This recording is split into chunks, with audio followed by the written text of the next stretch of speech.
everyone, welcome to the weekly roundup, your Saturday morning rewind of the biggest stories that happened in automotive this past week. If your week flew by and you missed a headline or two, don't worry, I've got you covered. Let's jump into it. Starting the week off, Canada announced it's dropping many retaliatory tariffs to match US exemptions, keeping more than 85% of trade with the US tariff-free. Prime Minister Mark Carney said the move is a strategic step to protect Canada's trade position ahead of the 2026 USMCA review, while still keeping tariffs on steel, aluminum, and autos. On Tuesday, the IRS clarified that EV buyers can lock in the $7,500 federal tax credit by signing a binding contract and making a payment before September 30th, even if delivery happens later, giving dealers a chance to boost sales as the deadline approaches. On Wednesday, President Trump praised Detroit automakers for boosting US jobs and production.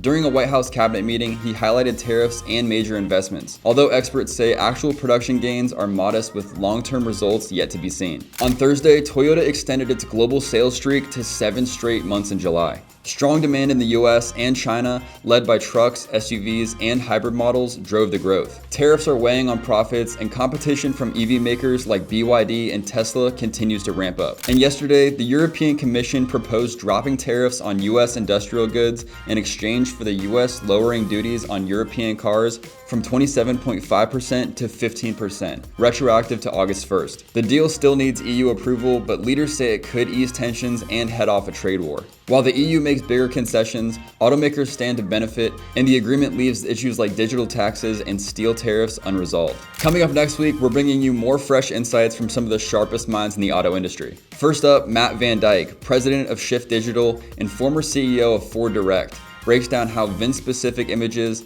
AI tools, and social media are transforming dealership marketing and the customer experience. Then don't miss our one-on-one with John Fairchild, president of Fairchild Automotive Solutions, who explains why tire sales are the gateway to stronger service retention and long-term customer loyalty. That does it for this week's roundup, but join me again first thing Monday morning on the Jumpstart to get the latest news happening in the automotive industry. And if you haven't already, be sure to follow us on your favorite social media platforms, and we'll bring the latest industry news right to your feed.